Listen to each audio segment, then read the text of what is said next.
আসসালামু আলাইকুম সবাইকে। কেমন আছেন? আশা করি সকলে ভালো আছেন। আমিও আল্লাহর রহমতে ভালো আছি। দীর্ঘ ৫ দিন পর রুম থেকে ফেরার পরে আমার বারান্দার এই অবস্থা। গাছগুলি কিছু গাছ প্রায় মৃতপ্রায়, আর কিছু গাছ হয়েছে ভালো, ঠিক আছে, কোনো সমস্যা নাই। আপনাদের সঙ্গে শেয়ার করছি। আর আমার বাসায় ঢোকার পরে সবার আগে আমি, কারণ বাসায় ঢোকার পরে সবার আগে আমার রান্নাঘরটা পড়ে, তো রান্নাঘর দিয়ে আবার বারান্দায় যাওয়া যায়, ড্রয়িং রুম দিয়েও যাওয়া যায়, কিন্তু আমি এই রান্নাঘরে গিয়ে সবার আগে বারান্দায় গিয়েছি। এটা আজকে না, এটা আমি সবসময়ই করি। আমার কাছে খুবই ভালো লাগে। মানে মনে হয় কি যে আমার ফ্যামিলির একটা সদস্য আমি বাসায় রেখে গিয়েছিলাম, বাসায় ঢুকে সবার আগে তাকে দেখতে হবে, তা না হলে তো হবেই না।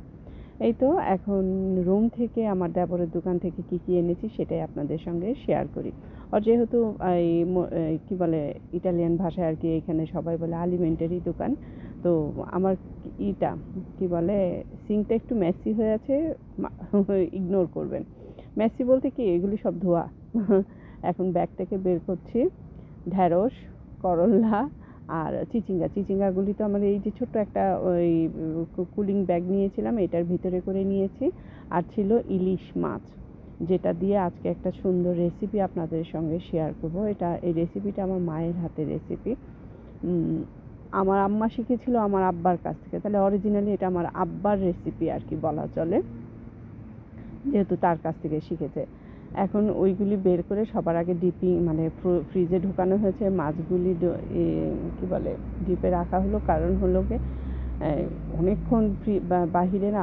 আরেকটা জিনিস দিয়ে দিয়েছিল আমার যায়, ডিম সিদ্ধ করে দিয়েছিল, তাহলে আর যেন এসে রান্না করতে কষ্ট না হয়। আমি সবার আগে কাপড় না ছেড়ে কোনো রকমে খালি জুতাটা খুলেছি, পানি দিয়ে দিচ্ছি, কারণ হলো গিয়ে বেশ কিছু গাছ শুকিয়ে গেছে, বিশেষ করে সাকুলেন্ট গাছগুলি। এই তো চলেন আজকের রেসিপিটা আপনাদের সঙ্গে শেয়ার করি। ইলিশ মাছের কোরমা। মাছগুলিকে ভালো করে ধুয়ে পরিষ্কার করে নিয়েছি, আর এতে একটু লবণ আর দুধ দিয়ে ভিজিয়ে নিব। এটা আমার আম্মার হাতে খুবই জনপ্রিয় একটা, মানে এই রেসিপিটা আমরা তো ছোটোবেলা থেকে খেয়ে এসেছি, খাই, প্রতি বছরই খাওয়া হয়। এখন বর্তমানে যেহেতু বাংলাদেশে কী বলে এটাকে, ইলিশ মাছের সিজন চলছে, ট্রাই করে দেখতে পারেন, ভালো লাগবে। বেশি না, 10 থেকে 15 মিনিট এরকম দুধ আর লবণ দিয়ে ভিজিয়ে রাখবো। আমি ফোনে আর কি, আগে তো খেয়েছি, অনেক খেয়েছি, কিন্তু কখনো রান্না করিনি, এই প্রথম আর কি চেষ্টা করছি, দেখা যাক। এটার মেন যে জিনিস লাগবে সেটা হলো নারকেল বাটা, এবং নারকেল বাটাটা খুব সুন্দর হতে হবে। নারকেল, তারপর পোস্ত বাটা, পেঁয়াজ বাটা, আর একটু করে আদা বাটা দিব। এতে রসুন দিব না, আর দিব না এলাচ, এই দুটো জিনিস দিব না, তেজপাতাও না। নর্মালি আমার তেজপাতা এমনিতেও ভালো লাগে না, তবে নারকেলটা খুব মিহি করে বাটতে হবে যতটুকু সম্ভব। অনেকে হয়তো দুধও দিতে পারেন, কিন্তু নারকেলের দুধ দিলে যে ওই গ্রেভিটা হয় ওটা ঘন হয় না, ঘন মানে একটু পরিমাণে বেশি হয় শুধু পুরাটা নারকেল দিলে। এই তো পাতিলায় তেল দিয়ে সুন্দর করে গরম করেছি, ভালো করে গরম করে আবার কিছুক্ষণ ঠান্ডা করে তারপর এতে দারচিনিগুলি দিয়ে দিলাম। বাস, এই মশলার ভিতরে কিন্তু এই যে গরম মশলার ভিতরে এটাই দিব, আর কিছু দিব না, কারণ এটার যে ইলিশ মাছের যে একটা ফ্লেভার, সেটা রাখার জন্যই বেশি মশলা দেওয়া যাবে না। আর পেঁয়াজ দিব। আর নর্মালি কিন্তু ইলিশ মাছ এমনই একটা মাছ, এটার মধ্যে বেশি মশলা দিয়ে রান্না করলে কিন্তু ভালো লাগে না। আর এই যে নারকেল বাটাটা দিয়ে দিলাম পোস্তদানাটা বাটার সময় একটু হালকা করে ভেজে নেবেন, বেশি না, জাস্ট একটা পোস্তদানার যে একটা কাঁচা গন্ধ থাকে সেটা যদি করে নেন তাহলে আরও বেশি ভালো হবে। তবে মশলাগুলো খুবই মিহি করে বাটতে হবে।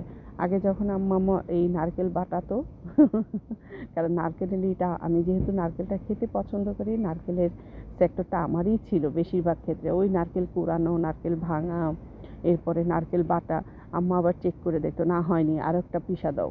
এইভাবে খুব ভালো করে কষিয়ে নিব মশলাটাকে, একদম তেলটা যেন উপরে উঠে যায়। কাঁচা মশলাগুলি আগে বেটে, এখন এটার মধ্যে একটু ধনে গুঁড়া আর একটু অল্প করে জিরা গুঁড়া দিব, কারণ হলো জিরে গুঁড়াটা না কি বলে, তরকারির রঙটা কালো করে ফেলে। আর যেহেতু কুরমা করছি, সেক্ষেত্রে এখানে কিন্তু আমি কোনো রকম দুধ দেইনি, দুধ দিয়ে যে সাদা করবো তা না, ওই দুধে যে মাছটা ভিজিয়ে রেখেছি অতটুক পর্যন্তই, আর কিছু না। এই তো আমার মাছ ভিজানো হয়ে গেছে।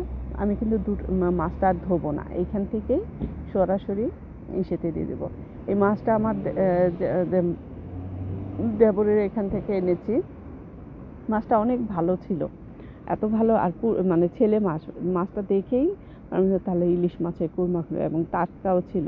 কারণ আমরা এখানে বাঙালি দোকান থেকে যখন মাছ কিনি, মাছগুলি লাল লাল হয়ে যায়, মানে স্বাদ লাগে না, একদম নুনা ইলিশের মতো গন্ধ থাকে। তো এই ইলিশ মাছটাই দেখলাম যে বেশ ভালো একটা ফ্রেশনেস গন্ধও আছে, তো বেশি পুরাতন না। এটা বাংলাদেশ থেকে কে জানি ওদেরকে এনে দিয়েছে, এই জন্য আর কি।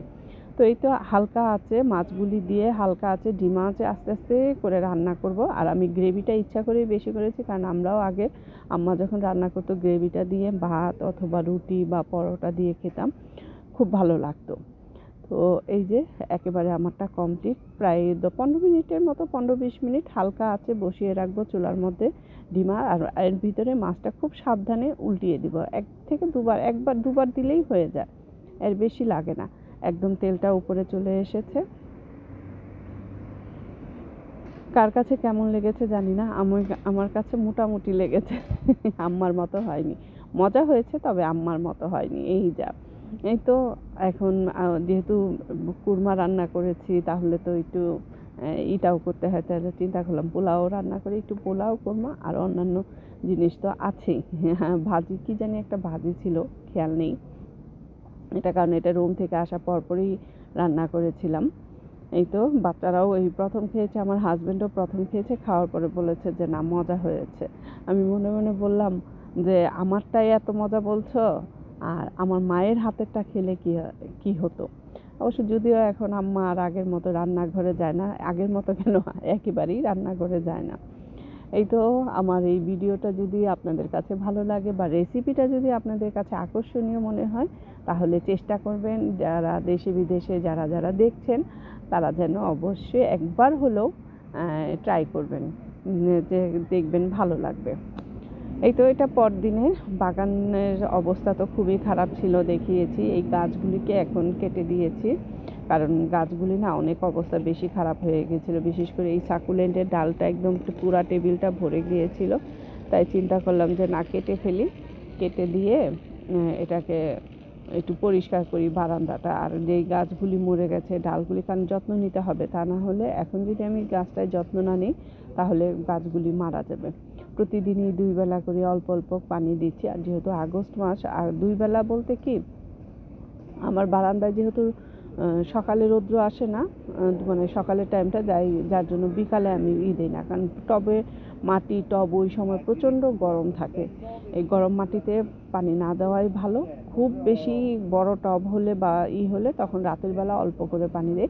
বেশিরভাগ ক্ষেত্রে আমি সকালের দিকেই পানিটা দিই, কারণ গাছগুলিও তখন ঠান্ডা, মানে মাটিটা ঠান্ডা হয়ে থাকে, ভালো হয়। দেখেছেন গাছের কি অবস্থা, পানি না পেয়ে 5 দিনে। আর বললাম না, আমার বাসার বাগানটায় হচ্ছে কি বিকালবেলা রোদ লাগে, আর আগস্ট মাসের রোদ, জুলাই আগস্টের রোদ তো এখানে প্রচুর করা হয়, মানে এত তাপ হয়, যার জন্য এই যে গাছগুলিও কেটে ফেলে